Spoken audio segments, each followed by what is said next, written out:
Well boys, here we go again. I guess it was too much to ask that fighting Cowboy would be the last disingenuous take that we would see trying to defend Shadows and paint its critics as bad people who are deluded in some way or another, but here we are. This time with an exclusive take, hot off the press from Upper Echelon. If he was just reviewing this game or just defending the game, I wouldn't care. Like, by all means, play whatever you want to play. If you find yourself enjoying it, more power to you. I know Ubisoft games have this weird thing about them where they are...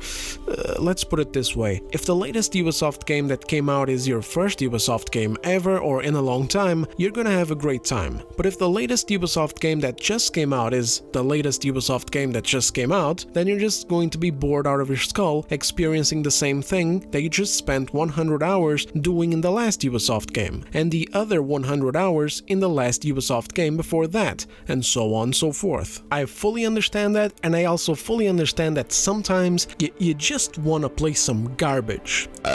You know what I mean? Sometimes you just want to play something in the background while you're watching something, or in this case, playing something in the foreground while you're listening to something in the background, like a podcast or a show, you know, basically gaming fast food. Sometimes you go to the mall, you gotta buy some pants or a t-shirt or something, I don't know, and instead of going to a fancy restaurant, you look at a garbage fast food joint and you just something clicks within you. I'm gonna eat some garbage and I'm gonna go home. These are two big ways in which Ubisoft games appeal to people. The uninitiated that never experienced one of these games before or play them very rarely, and when you just want something that works decently enough to have in the background without having to think too much. The kind of game you play between other games, basically. As far as that goes, I don't have an issue. The problem with Echelon here is that he just had to go ahead and talk shit about people criticizing the game, and instead of giving concrete examples of what or who he's talking about, he's just blanketing it towards a massive group of people. And even though I know that it probably doesn't include me since I'm still a small channel, I do check out bigger channels' streams and videos every now and then, so I have a basic idea of what their feelings are on the game and the things that they're saying about it. Enough of an idea to know that what he is saying is hyperbolic nonsense befitting only an insignificant minority of people, while he insinuates as if it's the majority of us. And sadly, he also does other things such as dismissing valid criticism as things that are supposedly invalid according to him for various reasons. So yeah, I had to talk about it, so let's get into it.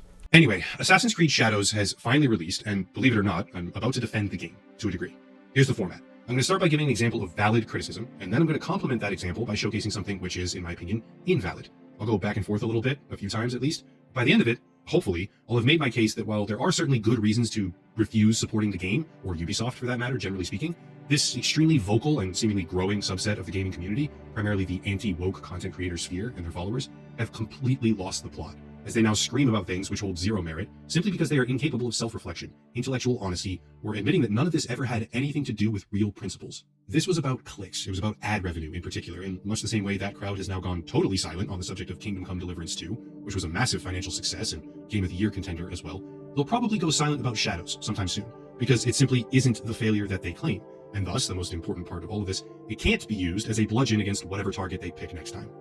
So right off the get-go, he is taking this entire subsection of the gaming community and painting them as something that they are not. I'm sure it fits for some people. I have in the past in this channel brought up people like George Torch, John Delarose, and John F. Trent as extreme examples of people who do not represent what actual gamers are saying and concerned about in the industry. He paints this shit as if it's some sort of movement here to make money by falsely making claims and then somehow using those claims to bring up against any new game in the future, as if it brings more validation into it or something. I don't really understand what he's talking about. All I know is that it's not happening, and it's also not a machination by us, it's a naturally occurring situation. So for example, Veilguard was the ideologically influenced garbage that it was, let's just say it how it is. But nobody is using it to criticize Shadows. Shadows is being criticized by its own merit, or in this case, lack thereof. There are simply natural lines that are drawn because there is an infestation problem in this this industry, and so we see similar things across different games, such as for example the non-binary character in Shadows being injected into the game out of the same mindset that injected them into Veilguard. And of course people are going to see these things and draw these associations, because how could they not? After all, we have presentations like these over at the Game Developers Convention, or conference, or whatever it's called, where people are actively chanting from the deepest depths of their souls that games must be political in this sense, and with whole presentations geared towards how to shove in non-binary characters and other crap like it into any kind of setting at all, even ones where they don't fit. Like, this is just what's going on in the industry, and people are obviously going to draw parallels here and there. But the point is that whether Shadows is a failure or not does not mean anything for whatever happens tomorrow. This in itself is not a game, there is no scoreboard. Whether or not Shadows is proven to be some ideological sludge like Veilguard was, it doesn't mean shit for tomorrow. If Veilguard 2 released next month and it was just as bad as the first, Shadows doesn't really matter in that equation. Also, he brings up Kingdom Come Deliverance 2 and the fact that people stopped talking about it as some kind of big major piece of evidence that we're running some kind of agenda here, and we just stopped talking about that one game and apparently making up lies about it, as you will claim later in the video, because it proved itself to be successful. But the only people who were coping about this game's success were those aforementioned 3 people that I brought up a minute ago, and the rest of the community was already moving on. Kingdom Come Deliverance 2 was never questioned as to its quality or success, it was questioned as to the actions of its director, painting it as a potential problem. And while after launch some people still chose to not play it because of them altering Henry from an established heterosexual character to a bisexual one with the possibility of romancing men in the game, people merely stopped talking about it because there was nothing else to be said. There is no agenda here. The agenda came by part of those aforementioned 3 people who then tried to spin that the game was failing, 200,000 players wasn't anything, also it had child sodomy, blah blah blah blah blah, because of a codex entry talking about historical data unrelated to the game that described that the person that Hans Capon's character was based on was supposedly only 14 years old in 1404. The rest, people stopped talking about it because there was nothing to talk about. The game was good, and now at this point people, as players, have their choice to make. Buy and play it or don't. Simple. KCD2 was a complicated situation that has nothing to do with Shadows or Veilguard or anything else like it, and even within the sphere of these content creators who go against the grain, it caused division as people argued over whether or not changing Henry's sexuality was an ideologically influenced decision, and whether or not that even matters when 90% of the game was just plain and simple fun and immersive without any retarded ideological injections like unexplained non-binary or trans characters, or purposefully botched female character designs, or obviously historical misrepresentations based in contemporary political or ideological issues present in our current day. People will eventually stop talking about Shadows as well. It's not because it's a success, it's not, and we will get into this in a bit. It's because people move on from everything. Like, what do you mean? People stopped talking about Veilguard as well. Does that mean that it was a success too?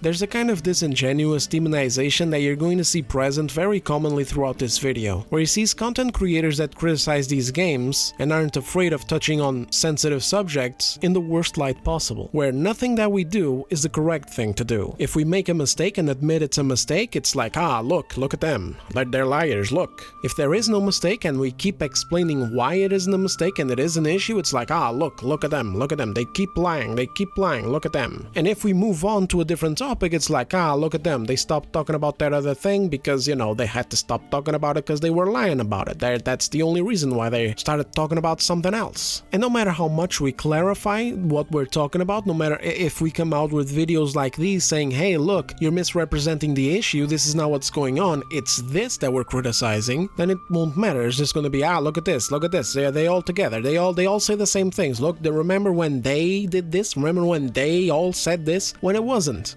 KCD2's situation shows that very well. But anyway, let's move on. There's going to be more examples of this ahead, so stay tuned. First example of what is, in my opinion, extremely valid criticism. Yasuke, the joint main character, protagonist of the game, absolutely sucks. In the interest of saving time, I'm not going to show this entire section of the video, just know that he believes that Yasuke sucks and there are valid criticisms to be made about him, until the moment that he doesn't and claims that it's disingenuous and invalid for people to criticize this aspect of the game since he was then revealed to be optional and we can just play as Naue. The community began rightly criticizing the inclusion of Yasuke, especially under these suspect parameters, which I believe is the seed from which this overwhelmingly negative discourse originated. See, to me, that's valid criticism, especially for people who actually understood the specifics pre-release. However, that was then and this is now, which are decidedly different situations because now the game has actually been released. It turns out you can basically just not play as Yasuke. The joint main character feature that Ubisoft has now further emphasized compared to previous entries in the series lets you swap in and out pretty much at will, which makes it so that instead of using the wildly out-of-place, historically disputed, bumbling, clunky, Hulk-esque brawler, which feels completely asinine in the world of Assassin's Creed, you can just play as Naui. This is the important part. If you took this game, literally just deleted Yasuke, just deleted him completely, I don't think there would be even a fraction of the hate that it's currently getting.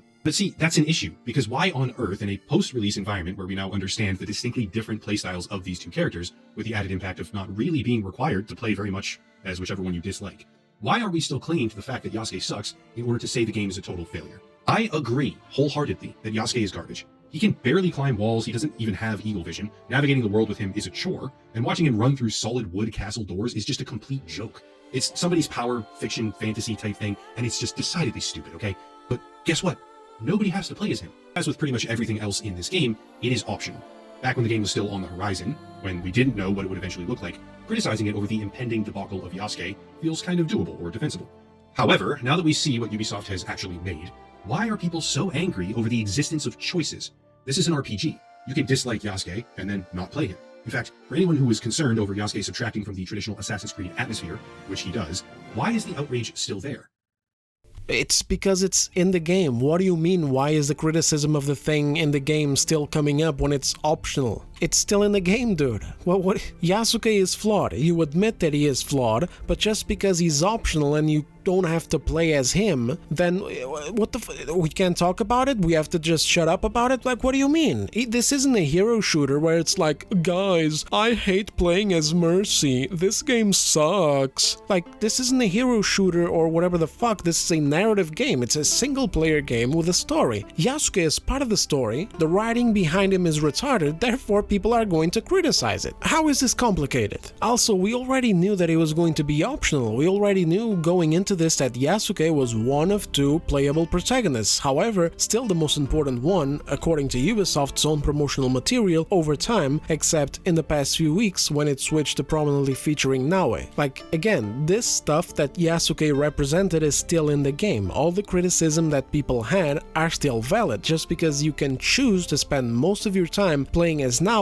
that doesn't mean that Yasuke is not in the game. Doesn't mean that his character and all the criticism that is associated with him just goes away. He is still something that is present in the game with all the terrible writing associated with him, and this is stuff that Upper Echelon himself, like I said, admits. He's terrible, sucks to play as, which I actually don't even agree with, and he sucks narratively. He is out of place, he is presented as a Mary Sue, he is bestowed all kinds of accolades without earning them. Why would we be unable to criticize all of this just because we can optionally switch to Naue as soon as the game allows us to do so after a specific story mission or a specific part of the story involving cutscenes, etc. that are about Yasuke? This would only work if, for example, I was reviewing the game and I said that this game is like a 10, but playing as Yasuke sucks, and so therefore I'm going to give it a 6 because Yasuke is just that terrible. Playing as Yasuke is so bad that it's going to go from a 10 to a 6. Then you could argue that I'm being unfair because I can play most of this game as Naue by switching to her on the missions where I am not forced to play as Yasuke. Therefore, maybe removing 4 whole points is unfair. Maybe I should just remove 1 point. But this is not what the criticism surrounding his character comes down to. This is not what's going on here. And the same goes for other issues that touch on culture and history and the disrespect towards it and the setting. But for that, let's listen to what Upper Echelon says about it first.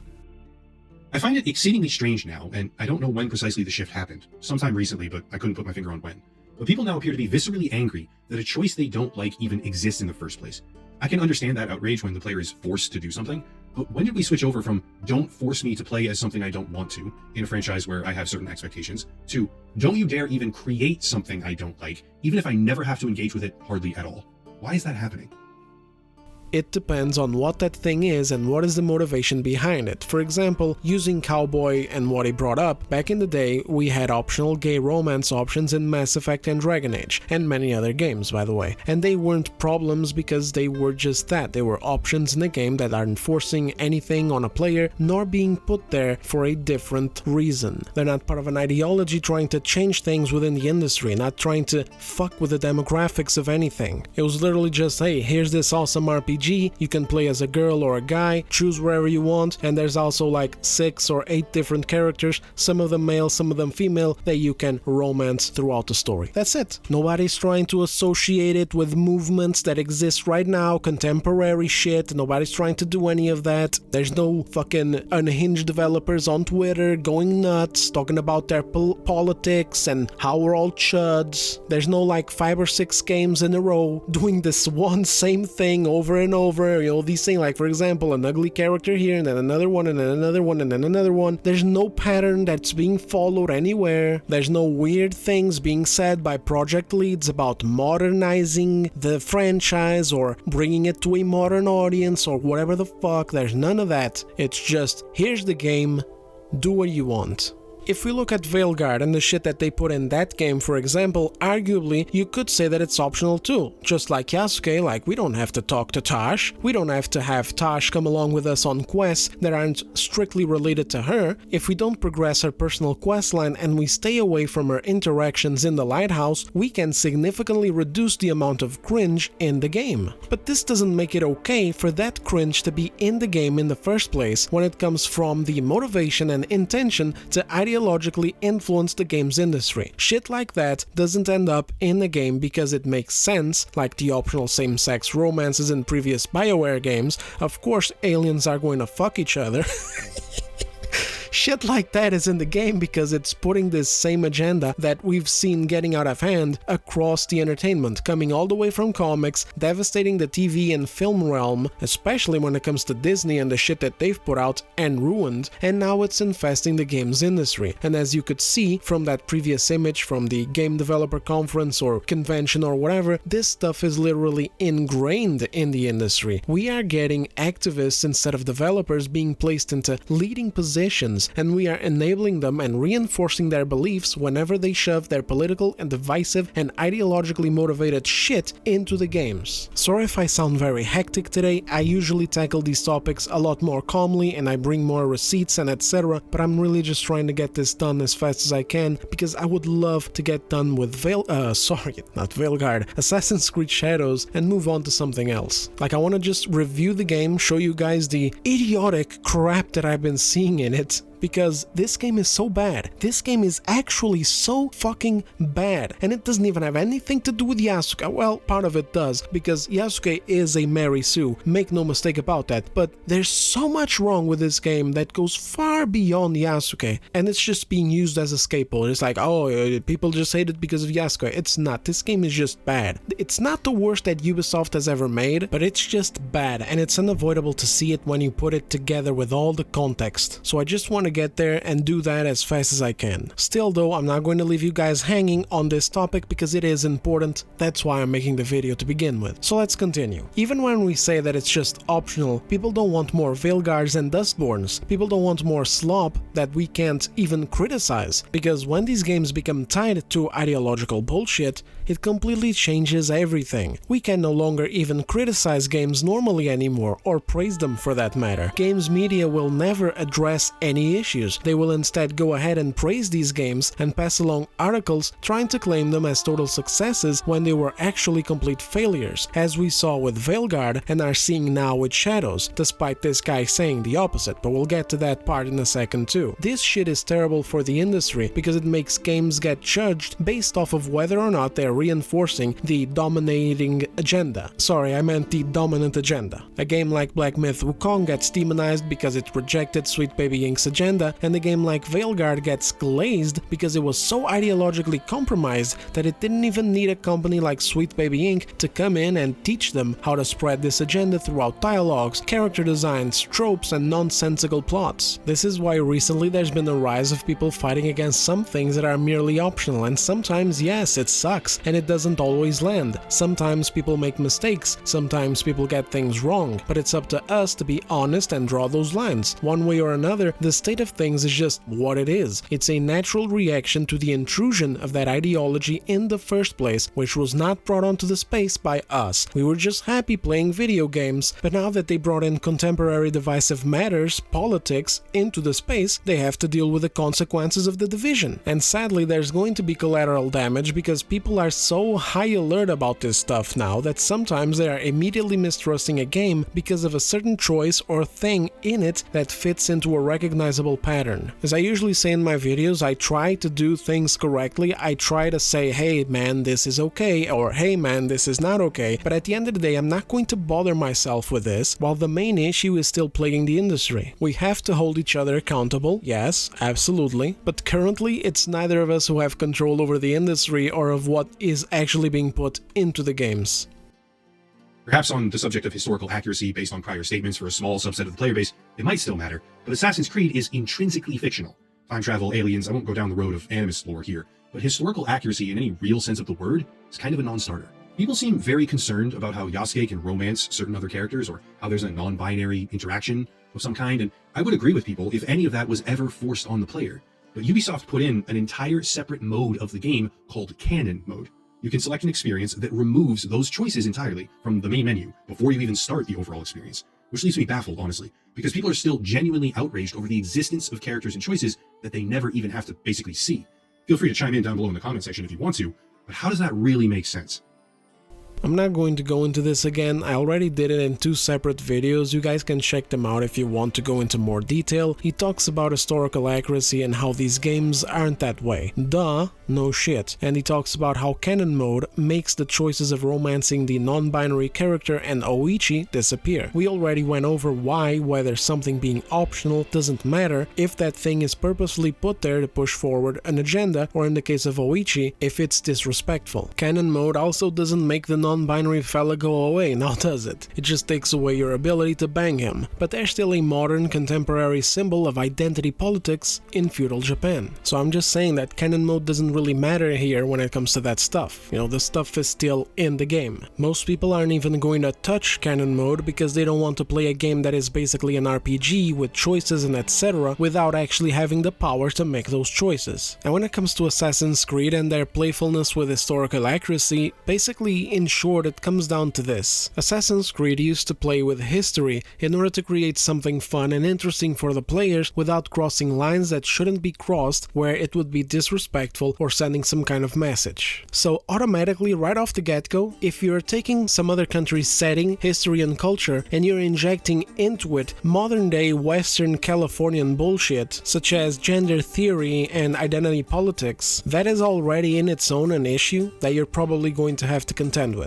Like, that's already something that if you as a company want to remain safe from offending any governments or anything like that, you shouldn't do it. Period. Other people's history and culture is not your own playground to put in your politics for your own selfish reasons. But that on its own is just an aside. As a more personal example, we can talk about Assassin's Creed Rogue, where Ubisoft turned a huge earthquake in Portuguese history, one that leveled an entire city and killed thousands, into a parkour playground and plot device. And it still went on to cause no issues here at all because they did it respectfully and it played well in the story, having that be the thing that completely changes the protagonist's life by being him that caused it in the first place, switching sides to the Templar faction, swearing to stop the assassins from ever destroying another city by messing with artifacts that they don't know anything about. In opposition, banging Oichi, Oda Nobunaga's sister, is just fucking stupid and unnecessary, and of course goes without saying, disrespectful. And a quick Google search will show you precisely why. She was fiercely loyal to her husband and family and chose to die with her husband instead of anything else. What is the the change that they do here in this game, they make her cuck her husband,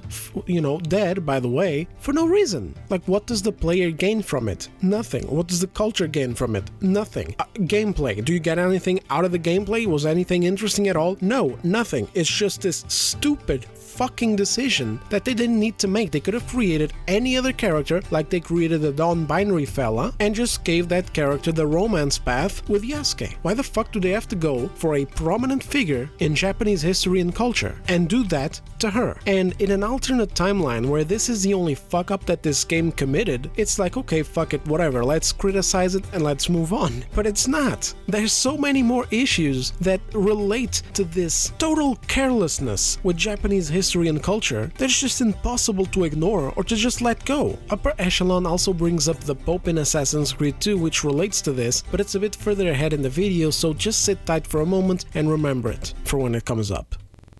For anyone who's not aware of this, I used to criticize games often for shoehorned diversity and political narratives like 7 or 8 years ago.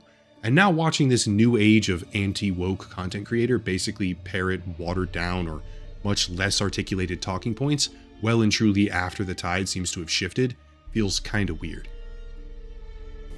The tide seems to what?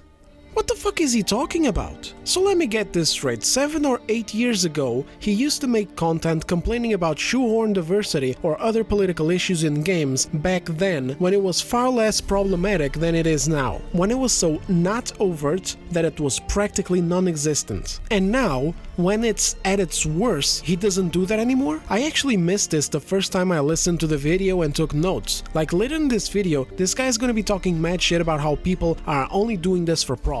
They're all fake-ass people. He refuses to use the word grifter, but that's the word that he wants to fucking say. And now this moron is genuinely trying to pass along the narrative that this stuff that we see now is nothing compared to what he talked about like 6 or 7 years ago. What? This is objectively and provably wrong. It's way too early in this video to say this because we haven't gotten up to that point of the video yet, but keep this in mind for later because this just goes to show how fake this guy is. He literally just exposed himself for being the actual one chasing profits. Because back then, when the problem was much less pronounced, when the industry wasn't caked with activists and consultation companies like Sweet Baby Inc. and others who literally exist solely to push political agendas and shoehorn diversity to the fucking point where we're blackwashing characters such as Angrboda and God of War Ragnarok and getting full-fledged cringe simulators like Veilguard. Back then, he was talking about these issues. But now, where these issues actually exist and are much more pronounced, he doesn't. Gee, I fucking wonder if it has anything to do with the fact that it became optically bad to talk about these things now. I wonder if it has anything to do with the fact that his channel grew exponentially and now he has sponsors and other shit to worry about, where if he steps out of line and says some real shit, he will immediately be crossed off. Gee man, I wonder if there's any relation to that at all. But anyway, let's carry on. This is gonna get really good. This guy is living in a fucking delusion. He's living in an alternate reality where everything that's happening right now happened around 2019 and 2018, right? The age of shoehorn diversity and political problems. It was back then. Now, where it's actually happening, apparently everything is fine, guys. It's all over, guys. The tide is shifted. We won the war, guys. The tide is shifted. It's not happening anymore. What? What are you talking about? Dragon Age Veilguard? No, when that came out, what, 2017, right? That's when that came out. It was a big problem, yeah, but we fought. I fought 7 years ago. I was there in the trenches. I defeated Dragon Age Veilguard and its ideological influences, and the tide shifted. Everything's fine now. All of these grifters nowadays, what the fuck are they talking about? I have no idea. This is 7 years ago.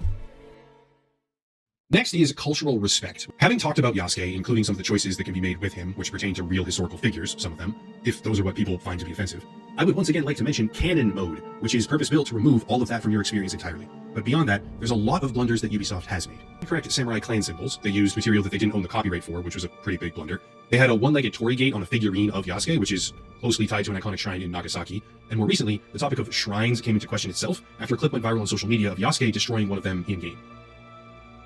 Now he talks about cultural issues and hones in on the shrine situation and how that caused a problem even with the Japanese government, etc. And how it doesn't matter because it's optional.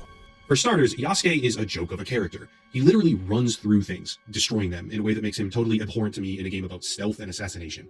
But with that out of the way, right, just being super clear on it, a large portion of the in-game world itself is a destructible environment. There was no mission to destroy that shrine. It was simply the product of someone choosing to do so. But wait, there's more. He also says this.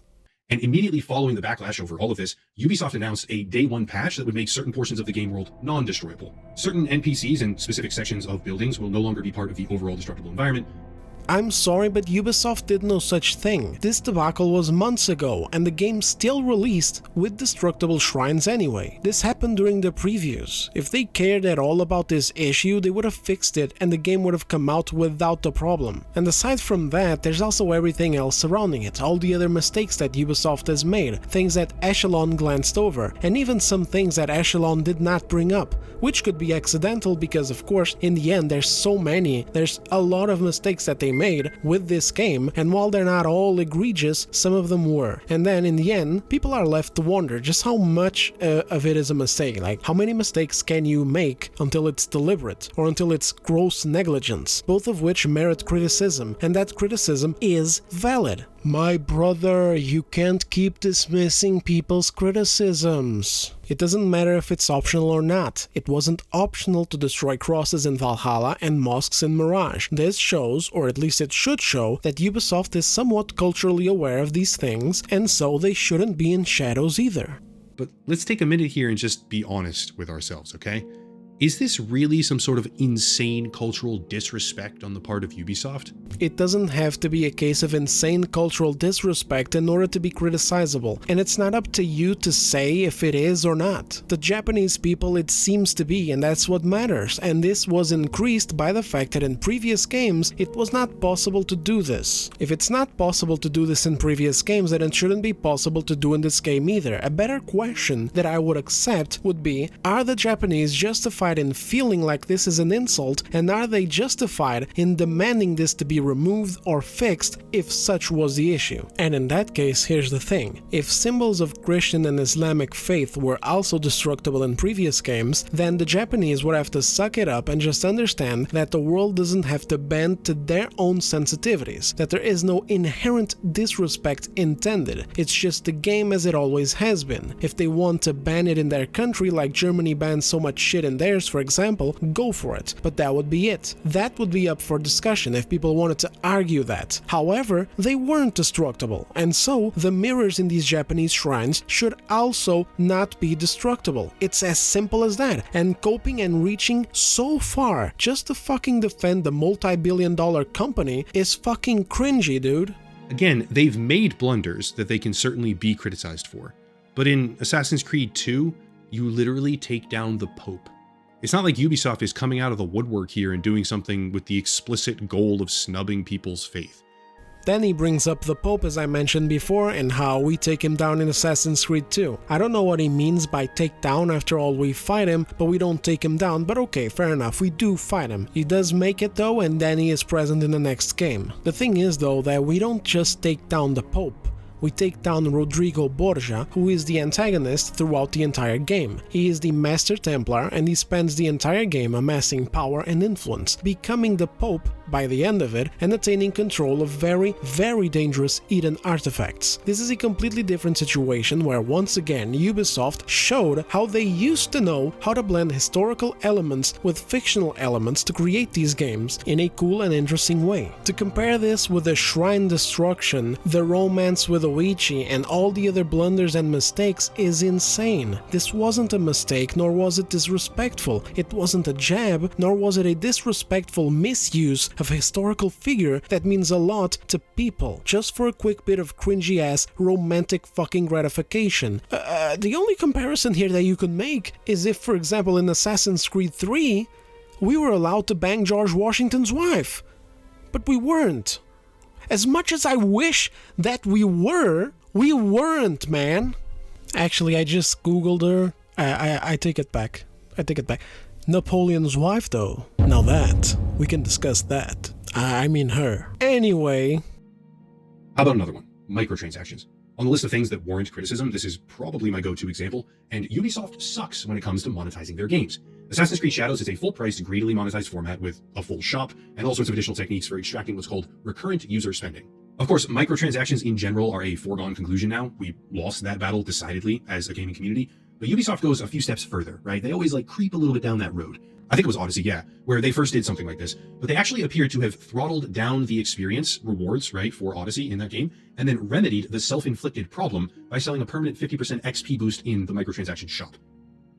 So around this time, he starts talking about how we lost the battle for microtransactions and talks about how they created a problem in the game and then sold the solution to that problem. It's amazing how he doesn't see how that applies to the ideological injections and cultural issues in the game. Why the fuck should I completely discount the non-binary character injected into feudal Japan or the utter disrespectful mishandling of a historic figure such as Oichi by making her bangable just because it's optional to have a romance with them and there's a canon mode that removes this. This content is still in the game, and much like microtransactions, these ideological issues, such as the non-binary character, are the same. You close your eyes to it and you just let it happen, and then they gain ground and solidify themselves, creating wiggle room to come back with the next game and have the access media talking shit about them for not having certain features that other games push the envelope in. Like for example, Veilguard was very trans and non-binary inclusive. So then, future games that don't have those features will have these fucking journalists hounding them. And initially I was actually going to say here that you couldn't tell me that, oh, you're just pulling this out of your ass because we don't have actual concrete examples of it, and I was going to give an example of Black Myth Wukong and how that game got hounded by the access media for supposedly not shoveling in a bunch of forced diversity and inclusion when it was a game of Chinese mythology. And I was basically going to give that as an indirect example of how this works. You create a baseline foundation for this kind of stuff, and then if future games don't have it, in comes the media. Why is this game non-inclusive? Why is this game being bigoted? Etc. Basically forcing every game to adhere to the ideology. Just like Square Enix forced the creators of the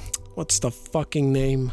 Dragon Quest. The HD remakes had to have body type instead of male and female because otherwise Square Enix wouldn't sell it out here in the West. Square Enix or someone else. I don't know if it was Square Enix directly that forced them to do that, or if it came from someone else forcing them to force it on their developers. One way or another, it doesn't matter. What matters is that it was forced. But the thing is, I don't even need to give indirect examples because we have direct examples. We have, for example, what's going on with Inzoi right now, where PC Gamer already made a fucking article talking about how the game is eerily heterosexual and how that is a problem. You close your eyes to this shit, it's the same as the microtransactions. It's just going to get pushed deeper and deeper, gaining ground as it goes along. And a special note for all the morons listening to this and about to type angry comments or tweets saying that I'm phobic this and ist that. I'm not talking about optional gay relationships in a game, I'm talking about shit that crosses a very clear line and is only there for one reason: ideology, such is the case of shoving a goddamn modern day piece of identity politics into feudal Japan.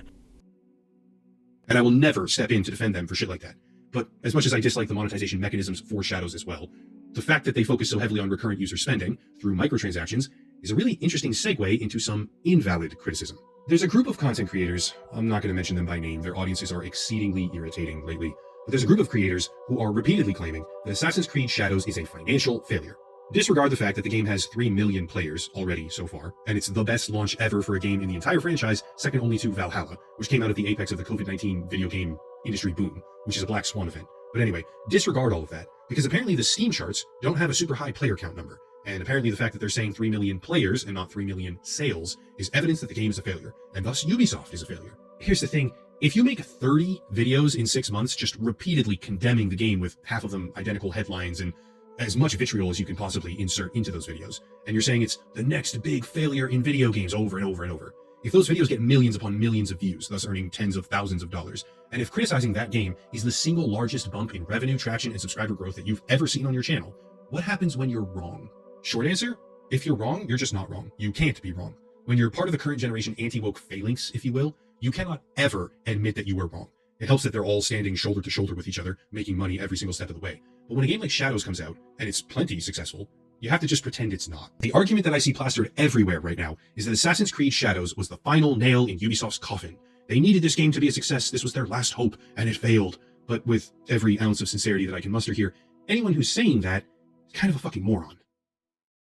Oh god, here we go again with this shit. Are you seriously using Ubisoft's own desperate talking points in defense of the success of this game? How are you supposed to be taken seriously with over 700,000 subscribers when you're either too stupid to look at the situation for what it is, or following the same handbook as the excess media? Players are not sales, and you can't just ignore this as you do throughout your own video without backing up why it's something to ignore. If you want to count players as a success, you need to fucking have a lot more than 3 million. They are manipulating the goddamn situation. They say this is the biggest Steam launch, for example, when their previous games weren't launched on Steam. The media goes off saying that it's got 2 million players in a few days as opposed to KCD2 getting them across 2 weeks, for example, but they're just not the same thing. KCD2 got 2 million sales, not 2 million players. Look at the concurrent numbers on Steam, for example. If fucking Veilguard flopped and it had 89,000 concurrent players, how is Shadows a success with even less than that? Players is just subscription talk. If they had any security of their success, they would have reported sales numbers as well as their player numbers on Ubisoft Connect. On that platform, people get access to it for $18, and that's the problem here, because even if we're the best faith that we can be and we say that each of the players that they have through Ubisoft Connect just bought the service right now, that's $18. Obviously there's the other ones who already were subscribed and didn't even have to spend any goddamn money to access the game. In order to reach a profit, you need way more millions of players than this shit, because each moron touching the game is not spending the standard $80 price point. They're spending less than a fourth of this. If they wanted to impress anyone with player numbers, they'd need to at least be reporting in 8 to 10 million of them. Instead, they managed 3. The problem is they and the goddamn excess media try to pass this off as sales, hence the comparison to KCD2 and their comparison to Valhalla, when that game, it was the same situation. It was sales, not subscription tryouts. And then uninformed people go and play along to their tune, touting this as a success when it looks like a joke. In Japan alone, they sold 17,000 copies of this shite that was supposed to appeal to them. Meanwhile, Valhalla actually sold at least 49,000 in the first week, just on PlayStation alone, which, you know, it's going to be most of them because, of course, in Japan it's mostly PlayStations, not Xboxes. But anyway, where the fuck is this great success at? For Shadows, I mean, where's the great success?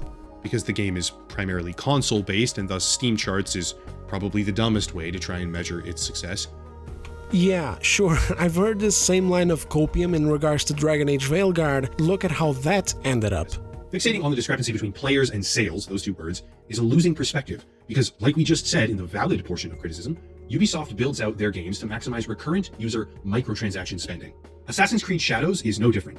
3 million players means 3 million people in the game world being subjected to their sales funnels, which they do have, by the way. They do the whole, you earn some free currency quickly, but it's not enough for anything cool type of trick, and all sorts of other psychological tactics.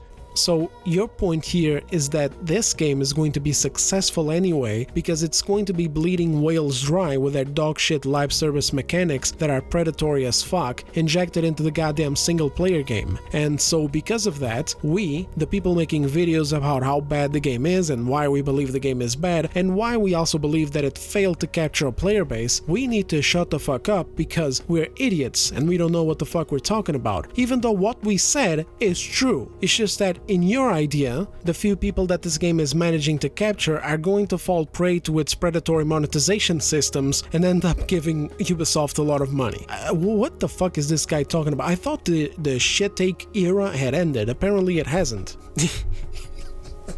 This is actually so much funnier. It's like, I got you now, chuds. You're talking shit about this game, but guess what? The game is even shittier than you think. This game is actually so unrecommendable that it's going to end up being a success because of the predatory microtransactions in it. But the point I'm trying to make is that arguing this game's success or failure on the sticking point of, but they said 3 million players, not 3 million sales, is brain dead.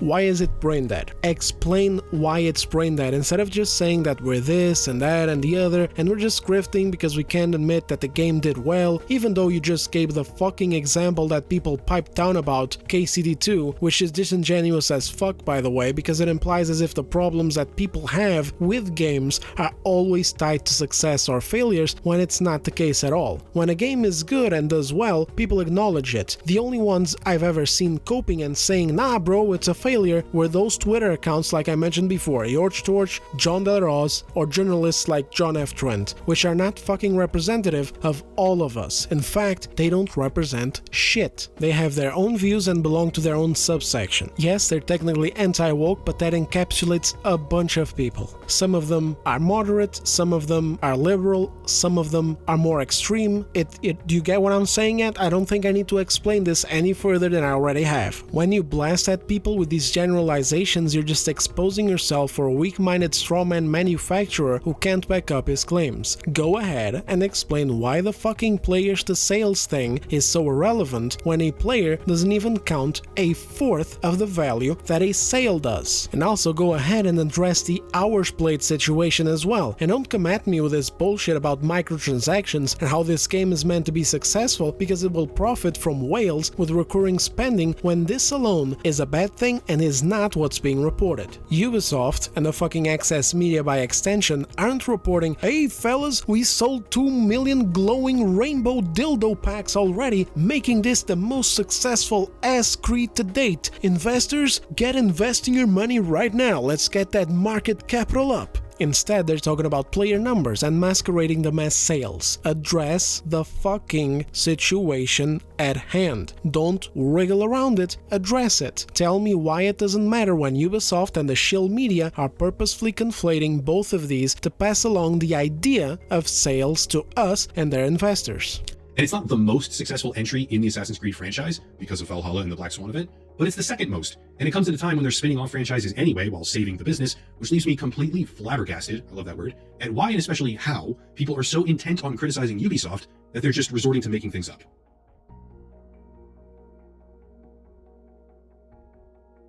Also, the Black Swan event, aka COVID, is significant, I'm not going to downplay that. But the fact is that the games industry has grown since then. It keeps on growing. Any players that had a blast playing Valhalla during the Black Swan event would be happy to come back to Shadows right now. The drop-off in sales shouldn't be as big as it is here unless there is an actual issue with Shadows, which there is. And you know what? Thank God for their subscription service allowing people to give this game a go for $18, saving them the extra 62 for an actual good game, because that allows them to hop in, go wow at the lovely graphics, and then feel the crushing mediocrity of everything else in it. The burnout from this live service design, open world, the bugs, the glitches that are at times invasive as fuck, like the one desynchronizing people for harming civilians despite not harming any civilians at all. The terrible voice acting and facial animations, the retarded childish directing trying to emulate a Quentin Tarantino movie and making it instead look like this game was made by a special ed class. And once you think I would bargain with my father's murderer? You are in the strongest position. You offer life, I will trade anything for that.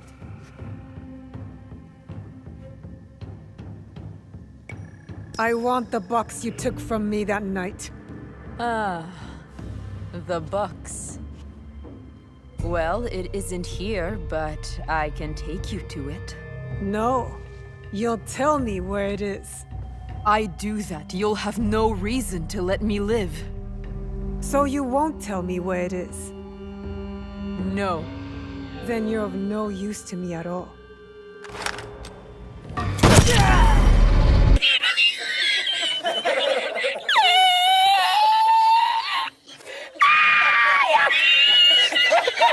And once again, for the fourth time in the mainline entries of this franchise, the lack of Assassin's Creed Brotherhood. Once again, here we are. No bureau, no symbol except on a rock in that one time in the intro, no creed, no tenets, no nothing, just a bunch of random clowns in a village looking for revenge via yet another layout of faceless, nameless cultist members with no charisma, no purpose, no story, nothing. Just more bloat for our live service open world design, trying to encourage us just to engage with their fucking battle pass, again in a single player game, and the overpriced garbage at the store. Stuff that, again, we criticize, but apparently, according to upper Echelon here, we're just unreasonably screeching about Yasuke and coping at the apparent fact that Assassin's Creed Shadows is a great success. Also, COVID, you know, a lot of us were at home, absolutely, and we had more time to play video games, but we didn't all have a lot of fucking money. A lot of people were struggling, they didn't have money to buy whatever games they wanted to buy, so this wasn't this great success for the games industry. $60 and $70 are still $60 and $70. Like, I can speak for myself, I'm not gonna lie to you guys, I had a blast during COVID. When I realized that it wasn't really that dangerous, my worry for myself and my family subsided a bit. We were still careful, but you know, it was like, okay, I don't need to be like fucking worried that I'm going to just die. So I started having a lot of fun playing a lot of games, but most of them were games that I had on a backlog. All our money was like bills and food with very little room for anything else. So I really couldn't afford the games that I wanted to afford. There were games that were coming out, I wanted to play them, but I couldn't buy them. So again, it's not like we can take these numbers from the COVID era and expect that everything else after the COVID era has to be significantly reduced in order to look normal in terms of sales. Huge launches like Monster Hunter Wilds show just how much people are out there ready to pounce on a good game as soon as they pop up. How about some icing on the metaphorical cake? People were getting up in arms and condemning Ubisoft yet again because the credits for this game are over 2 hours long. Oh my god, I actually can't believe how off this guy is. Listen to this guy's words. People were up in arms and condemning Ubisoft because the credits were 2 hours long. Oh my god, correction. And by the way, this correction goes for everything here in this video. People weren't up in arms and condemning a damn thing about this, dude. People were laughing at this. This happens so often where we're just laughing at something borderline embarrassing, either for Ubisoft or even for other companies sometimes, or in the case of Shadows, laughing at the borderline funny shit like many of the Yasuke scenes, many of the terribly broken facial animations, the non-binary character, because of course, why wouldn't there be a non-binary character in feudal Japan? Anybody laughing at this is a chud, I'm sorry. And morons online think that we're angry, salivating at the mouth like, look at this, it's a black man, a non-binary character. 2 hours long credits. Now wait there just a goddamn minute, boy. Did this video game here just put a black man in my samurai game? Did this video game here just put a black man in my samurai game? I voted for Donald Trump for him to get rid of this shit, and I'm still getting this shit in my video game. This is unacceptable. Cletus, get my shotgun in Minecraft. Like, chill the fuck out, big dog. People are laughing at shit like this because it's funny. It's funny and it tells a story of bloat in the industry, and the story of why Ubisoft is in the shitty position that they're in right now. There's actually going to be people in my audience that don't even know what you're talking about in this thing because it was so obscure in a way. Stuttering Craig from Side Scrollers saw that the credits were 2 hours long. He thought that it was funny, so he uploaded the entire thing to Twitter, and that tweet got over 11 million views in just a couple of days because people were just going nuts. They're like, oh, the game is woke now because the credits are 2 hours long. Nobody was saying anything. There was nothing. This was a big fucking nothing burger. People just made up their own shit about it. It was just funny. It just goes to show you how triggered these Assassin's Creed shills are. They see anything at all about the game that is negative, even something that is very, very subtle and basic like this, in which Stuttering Craig didn't even say anything. He just posted the 2 hours long credits, and they just lose their mind. Is that a completely absurd length? Yes. Can games be made with a fraction of the resources, rivaling the quality at every turn? Also a resounding yes. But why on earth are we stooping that low in an effort to put down a game which is really genuinely not as bad as people said it would be? It reeks of desperation. not as bad as people said it would be. Like, look at this dude struggling to say that fucking line. Like, you know how bad this game is, man. Why are you trying to spin a story here? Why are you saying that this reeks of desperation? Like, what do you want about? There's no desperation here. You said the 2 hours long credits are ridiculous yourself. The thing is, you're saying this in a disqualifying way, like, this is ridiculous, but look at these chuds, man. Am I right, fellas, man? These damn chuds. Yes, Ubisoft is probably wasting insane amounts of money on dev positions that don't need to be there, across studios that have very little impact. It reeks of desperation. Like, no, stop it. Give this shit the necessary weight that it deserves. If the 2 hours long credits is an issue, talk about why it's an issue. What is it with this video? Everything has to be disqualified or dismissed. Yasuke sucks, but he's optional. Non-binary character doesn't belong there, but it's optional, even though it's not. Oichi situation is also optional. Fucking up shrines is optional. Microtransactions are optional. 2 hour long credits show that there's an issue in this industry, but never mind. We can't talk about that in this video. We're not here to be negative. You can actually make the argument that it's optional here too if you want to. You can just be like, just skip the credits, Chud. Why are you listening to the credits? Why are you watching the 2 hours long credits, Chud? Just skip it. He can basically use this line of defense for the whole game if he wants to. Like, why are you criticizing this game, guys? It's really not as bad as everyone says it is. Besides, it's completely optional. You don't have to buy it. People get so entrenched in a position before something even comes out, because of culture war brain rot primarily, they just can't be objective when it finally does. Sure, there's monetary incentives in play as well, but that honestly feels like a choice. You can criticize a game for what you see in the pre-release format, certainly, but when it finally comes out and doesn't have some of the problems that you expected it to have, or when it gets delayed and genuinely fixes some of the impending issues, you are allowed to change your opinion. That is okay to do. Instead of manufacturing reasons, inauthentically, why the game is a failure, when it really truly objectively is not one. This only applies if something you were criticizing the game for doesn't exist anymore. Like, for example, going into this before launch thinking that it's going to be filled with Veilguard level cringe, and then it comes out and there's only one non-binary character and you keep complaining as if there's like fucking 15 of them. But you look at what people are saying about this game, and besides laughing at that shit, because again it is funny, people's criticism have not been unfair. At least not the creators that I've been watching streams of the damn game in, or videos of, which are the main ones in this space. You know, the types that he is referring to in his video. Except, of course, he is conflating them with those other ones that I mentioned before that are more extreme and don't represent us. The problem is, Upper Echelon doesn't know what he's talking about. He doesn't actually know what people are saying. He's making baseless bad faith assumptions of what people are saying and finding ways to disqualify them. For example, people who criticize that Yasuke was going to be totally nonsensical and out of place have been finding no shortage of reasons to criticize this aspect of the game, because this character truly makes no goddamn sense in this setting. Ubisoft wanted to have their cake and eat it too. They wanted to do two things: tell the tale of this foreigner who arrived at these shores as a slave, but also have the trope of a fully honorable and like culturally significant samurai. So they grab Yasuke and they make the guy touch down on Japan and immediately know Japanese. They make him learn all there is to learn of samurai culture and ethics in 6 months. They also make him learn all there is to learn to master various martial arts with Japanese weapons in these 6 months, and also have the inherent honor-bound qualities that a samurai born and raised in Japan would have. Also, of course, become Oda Nobunaga's right-hand man in, again, 6 months. The fucking problem is, Upper Echelon here is going to see all of this and go, all of this is irrelevant. All of this is optional. None of you have to play as Yasuke. You can just play as Naue. None of this matters. You can just ignore Yasuke and play the game as Naue for as many hours as you want to. Stop talking about this. Why are people still talking about this? Why are people still criticizing this one thing when it doesn't matter because you can just play as Naue?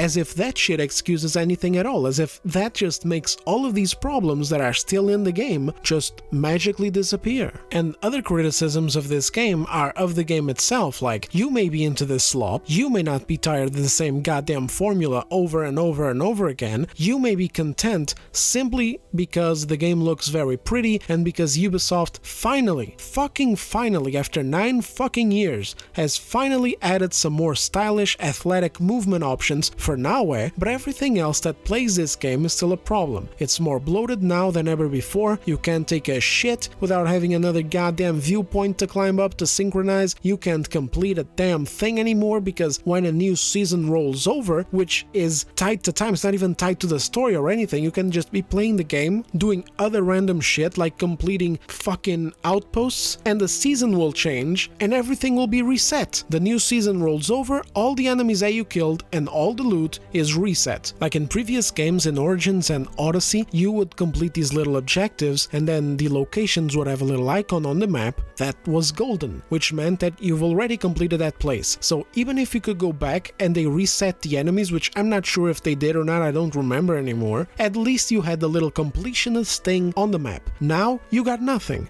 There's nothing. A new season rolls over, the loot resets, so if you're just going by that area again and you use L2 to see if there's anything around that you missed, everything that you looted is going to be back, so all of the little golden orbs are going to be right there on your vision. And there's going to be no indication on the map that that's a place that you already went into and cleared. And it's even worse when you're out in the open world because they reutilize a lot of the same designs for these outposts, which is fine, you know, they did that in Odyssey as well. The game was very big, the map was huge, so of course they reutilized the layout of bandit camps and troop camps, but at least, like I said, there would always be a little thing on the map that said you have completed this location and you can move on. And loot chests did not reset. The only chests that may reset are the ones that had resources. When it comes to that direction of wanting to make every single one of their games some infinitely playable live service but single player instead of online slop, they took a big step with Assassin's Creed Shadows. And I'm not okay with that. I am not okay with that. I don't like the direction that the series is going. It's getting further and further away from what it's supposed to be. So if you'll excuse me, I'm going to fucking criticize it. More on this in a minute. Now let me get back to the other shit that this game did. We also have a bunch of random, pointless little side quests and repeatable character interactions. These little side events. And it's more uninteresting than ever before with a cast of boring fucking side characters plagued with even worse facial animations that make them look robotic. You can literally see the moments where their faces go blank before loading up the next expression. These are complaints that are totally valid. The only ones that are not valid are the strawman that Upper Echelon is coming up with, trying to pretend as if everyone complaining about this game is doing so for completely bogus reasons that don't stand up to scrutiny. That's very easy to prove when you don't actually tackle what people are saying, and when you do, again, it's just to say that it doesn't matter because it's optional. If I have complaints of both Yasuke and Naue, what the fuck am I supposed to do then? What am I gonna do here? I can't complain of Yasuke because he's optional and I can just switch to Naue. And I can't complain of Naue because she's also fucking optional and I can just switch to Yasuke.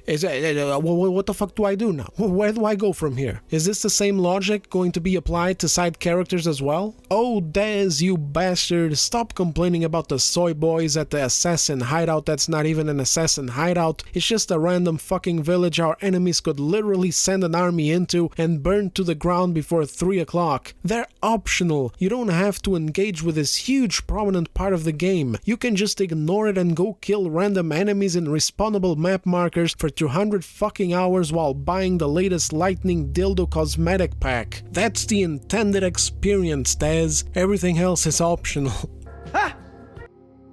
Maybe we just look at what the product is, evaluate it for what it actually is. It doesn't have to be team sports. It can be, is the game good? But when the new age anti-woke content creator army, because it is kind of a little army at this point, is making this much money with this much support, I find myself dejectedly assuming the common reason is a bit of a lost cause. I think the motivation is profit. I think they pick a target, they attack as hard as possible, doubling and tripling, quadrupling down if it results in clicks, subscribers, and revenue, and then they just roll the dice on whether or not any of it is defensible in the aftermath. If it's not, such as Kingdom Come Deliverance 2, the most recent example, they get real quiet real fast and they just walk away. If it is, they hold it up as a perpetual example of gamers winning against the woke mind virus. But in the case of Shadows, they went so hard for so long that even now when they are proven wrong, they cling to it for a final gasp of, look, I was right, even though they were not right about it, before moving on to the next target. I guess we're going to have to go over this again. We already went over it with Fighting Cowboy and the Actman, but fuck it, let's go over it again. First, you can't make shit up and just make money off of it. It doesn't fucking work, okay? Unless you're being funded by BlackRock. straight up just facts here. If what you're saying is not true, if it's not going to resonate with people, it's going to be rejected. You will get no goddamn views whatsoever. Second, there's no team sports here. This is an angle he is cooking up for no fucking reason. The fact is that this game has a bunch of problems that nobody is willing to admit to. The excess media, games journalists, the one who should be talking about these things, are the ones who are actually playing team sports. They are not going to acknowledge the issues. They're not going to, genuinely review these products. They don't even condemn the most obvious stuff anymore, like the microtransactions. This creates the demand for the authenticity people are looking for in these channels. Channels that this guy is calling out for being fake people lying for profit, when in reality they're just channels that go against the grain. We don't have to hold back on anything. We can just say whatever it is that we think is going on. If we think a game sucks, we can say that the game sucks. We don't have to worry about fucking Carla from, the PR department contacting us like, so, we saw your review and I think we're going to have to end our partnership because I just don't think that it's in our best interest to keep working with you. Third, the argument of profit is retarded. Everyone making videos on the platform is obviously expecting to earn money from the views that they get. If Echelon didn't make money, he wouldn't be making any fucking videos, because people have bills to pay. In other words, the sky is fucking blue. However, profit doesn't mean that you aren't genuine with what you're talking about. This guy's view is hilariously stupid or dishonest. Basically, you must have his opinion of the game, because his opinion is the only logical and legitimate one that exists. If you have any other opinion, you're just lying for profit. Fourth, Kingdom Come Deliverance 2's case proves his entire little fanfiction as wrong. If people are just lying to make money out of playing outrage team sports, then why the fuck did they stop at KCD2? Why is KCD2 a point to stop at, but Shadows is not? Even within the rules of his own little fanfiction, this makes no goddamn sense. In his own rules, KCD2 was actually successful, so these channels that he hates so much stopped talking about it. They went real quiet real quick. Again, because it was actually successful. So it was like, oh shit, the game is actually good and successful. I can't lie about it anymore. So if Shadows is successful as well, why the fuck are people still talking about it? By the same retarded rules, people should have shut up about it already. And if they are not shutting up about it already, then that implies that it is true and the game truly isn't successful. So make up your mind. But either way, let's ditch this delusional view and just address the facts. KCD2's complaints were a roller coaster and they were very divisive, even with the channels that he's referring to, many of which defended the game regardless. KCD2's situation was complicated because while yes, there are people to whom a mere optional gay romance is too much, again, as before, I repeat, George Torch, John Delarose, and John F. Trent, there are many, even the chuddiest of chud grifters by this guy's own metrics, such as Grums, Asmongold, Endymion, etc., who came out and defended the fact that gay characters in an RPG are not a DEI/woke kind of problem. The problem was the drama went further on and on, with the director coming out and making several messes online across different days. It turned some people off from the game. It rose concerns to other people because of how it looked in comparison to other studios who had developers lose their minds online, and it also rose questions as to the game's state because Henry being gay, or in this case bisexual, contradicted previously established facts. And that's it, that's basically what happened. Nobody was trying to sink the game except those three people I just mentioned, with their allegations, alongside other creators like Melanie Mack, for example, who might have commented about it as well, which again are not representative of people who criticize ideological influence in video games. They don't represent all of us. People like them criticize ideological influence in games because it's not their ideological influence. They want the games to reflect their own things, conservative and religious beliefs and values. The majority of us who criticize ideological influence in games do so because we want all of it out. We want games to just be games, free of the politically driven narratives and influence that come with the activists working in these studios. And as such, we never looked at KCD2 and tried to lie about it or say that it sucked or flopped. The game was a success and many of us, myself included, even liked and praised the game. There's issues, of course, but we didn't have any issues with the core game itself, regardless of Daniel Vavra spazzing out online. The fact that we aren't talking about it should show him that he's fucking wrong in his ridiculous assumptions that we're just lying. Instead, he's just mad because the easy to target disingenuous retards that he paints us to be. This is reminiscent of something that happened with House of the Dragon. There were some people out there concerned that it might be woke, like nearly everything else coming out around the time. But then, Season 1 released, and it actually ended up being good, and many of the same people who were concerned about it gladly praised it and were relieved that it was good and that they were wrong. This should show you that people are operating with facts and logic here. If something is good, then it's good. If something is good but there's a caveat, then we talk about the caveat. And it's not our problem if you look at the caveats that people are talking about and hyperbolize them. Like, for example, Fighting Cowboy hears a little bit of criticism about Yasuke and says that everybody is just mad because he's black. And of course, if something is bad, then something is bad. Period. What kind of fucking gacha is this supposed to be? Hey, look guys, they complained about KCD2 and then the game came out and it was actually good and successful, and they stopped complaining and enjoyed the game instead of continuing talking bad about the game. Man, how do I flip this into a narrative that suits me? You know what? I'm not even going to try. I'm just going to say that this is proof that they are lying for money despite exemplifying that they weren't fucking lying for money. But looking around me now, I don't see productive critique of gaming trends as much anymore. I see profit-motivated outrage, with little to no self-reflection, where the only outcome is to bury the more legitimate problems under a deluge of manufactured garbage. It's not healthy. It doesn't help the industry.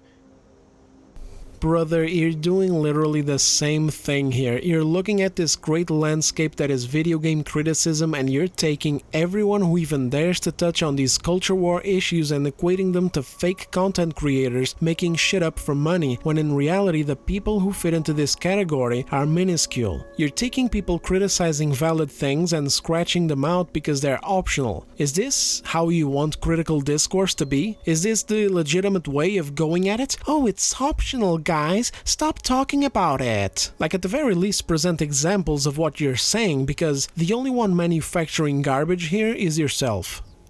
That's it. That's my effort to articulate why I'm actually not disappointed with Assassin's Creed Shadows as much as I thought I would be. Actually, I'm not really disappointed at all. I kind of like it. Despite some real severe problems, it does have issues. In the end, Assassin's Creed Shadows is a mixed bag with a lot of problems, but there's some real decent fun to be had, and there are redeeming qualities. And I plan on doing a full review when I'm finally done with it, but I have no idea when that'll be. Well, best of luck with your review. I really hope that you hone in on explaining away the problems that haunt it, because you're going to fucking need it if your goal is to pass this game off as something good, when in reality it's just yet another tiresome template from Ubisoft, where the only things that are new and stand out are Naoi's refreshing movement that, while, a welcome addition, should have already been put in at least 3 games ago. We also have new stealth mechanics such as taking lighting and shadows into account, being able to put out lights, and Naoi's movements, the whole thing about going prone. Things that sadly aren't all that either, because on the other hand, for example, you got the double assassinations that don't fucking work like they used to. You need to carefully place yourself and see the button prompt come up, otherwise she's just going to kill one guy. Compare this to how it used to work back in the older games, where you could run up from any direction and you would get a double assassination on the fly, even if you approach from a weird angle. The games took all of this stuff into account. Sadly, no matter what it is with this game, there's always a but. Like the combat, for example. It's fucking spongy as fuck. You just keep hitting these enemies, they don't fucking die. So it's like, thank you for the new stealth mechanics. Infiltrating bases is now much more satisfying than before, but you fucked up the assassinations, the combat is not satisfying, there's no actual Assassin's Creed in the game. But I can give a positive without caveats as well. To be fair, I can give one positive without any caveats, which is weapon customization. That's really nice. It allows us to choose each individual element of the weapon to create very different ones on the fly. You can change the blade, you can change the hilt, you can change the handle. In Kusarigama, you can change the chain. There's each individual element from each individual weapon gets added to the transmog system, and you can create whatever you want with it. It's pretty good. But yeah, that's the story with me and this game. So far, in my many hours in the game, these are the only positives that I can fish out of this new entry into the series. Everything else is simply the same as the previous 4 entries, or is worse in some way or another, while still going ahead and charging us $80 for it. An actual attempt at innovation from Ubisoft. which maybe misses the mark in some respects, and obviously it's over-monetized, and a lot of their different decisions I disagree with, but at least they actually tried something. I have to stand up and commend them for that. They tried to break out of that formula. They did some different things. They took risks. They barely did anything different, and they didn't step out of the formula at all. Does this guy even know what formula means? This is the same fucking formula. What is this? It's the same they've been doing since Origins, where they take the previous work, improve on some things, smooth out other things, and try to add some new things. Saying this is trying to step out of the formula is like saying that Odyssey stepped out of the formula by adding dialogue options and narrative choices when the rest of the game, 90% of the experience was still the same. Or like saying that Valhalla tried to step out of the same formula and go back to the roots by adding a social stealth system with a cloak or a home settlement upgrade system. Meanwhile, 90% of the game, the experience, was still the same. And it's the same shit with Shadows. 90% of this game is still the same. The experience is still the same one. You just have a few little things that have been added or changed, but if the core of the game is still the same, literally following the same formula, hell, even making it worse by bloating it even more and doubling down on the live service mechanics,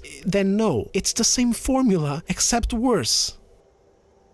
I mean, you can't just hate them no matter what they do. Sometimes you have to give them some credit. What a shitty line to end the video. You're not advocating for giving them some credit, you're advocating for just giving them credit and shutting up about all of these other things because they're either optional or they're not as bad as you thought that they would be. Whatever that even means. Like, listen to yourself, play your own video back to yourself and listen to what you're saying. You're not advocating for better critical gaming discourse, you're advocating for defending the billion-dollar company because they didn't make a game that was as bad as you or others thought that it would be. And I'm tired of doing this with Ubisoft. I'm tired of sugarcoating it for them and cutting them some slack because it never leads anywhere good. It never leads to, oh, whoa, hey, look at that. They did an excellent job this time. Instead, it just leads to them carrying on pushing their fucking agenda of making their game single-player live service slop. They already even have the fucking framework built into Shadows with that menu with Mirage, Origins, and Odyssey that actually work. Like, you can actually launch them from it if you've got them digitally. At least that's what I think, because, when it comes to me, I have them on disc, so whenever I click the button, it tells me to pop in Valhalla's disc, for example, which, if I did do that, I would have to remove the Shadows disc, and the game would automatically yeet me off to the dashboard. So this is something that actually does something, unlike, for example, in Unity, where they did something similar, but it was just for show. It was basically like an immersive thing for people to think that they're,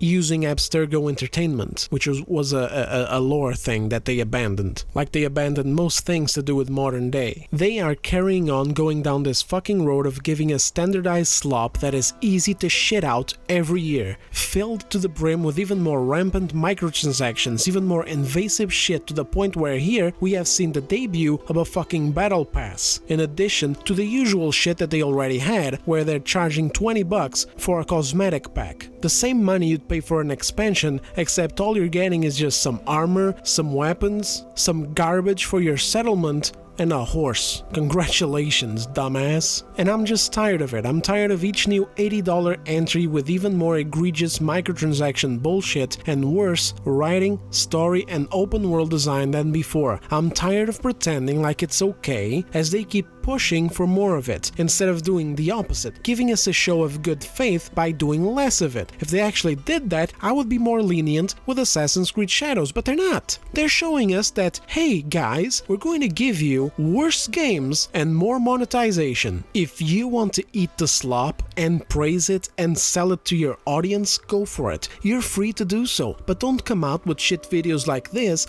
calling out other people's criticism to be one of three things. 1. Excessive unwarranted vitriol. 2. Deluded ramblings based in lies that you failed to prove wrong. And 3. Unnecessary criticism that doesn't count because the features are either optional or not as bad as they could be. Like, fuck off with this. If there's ever a time to criticize Assassin's Creed and Ubisoft, it's when an Assassin's Creed game is released by Ubisoft. If you want to support the channel, check out the links down below. Locals and Patreon, best ways for sure. A special VPN deal, big discount on that. Merchandise, social media, etc., etc. But I'll cut it there and stop rambling. I'm out. Thanks for watching, like and subscribe to not miss out on future uploads, and oh, of course, don't forget to fucking go check out Upper Echelon's Patreon and his fucking VPN deal and his merchandise and his social media and etc, because far be it for him to not meet his profit margin in his intellectually superior video in comparison to all of us haters. I'll see you guys on the next one, take care.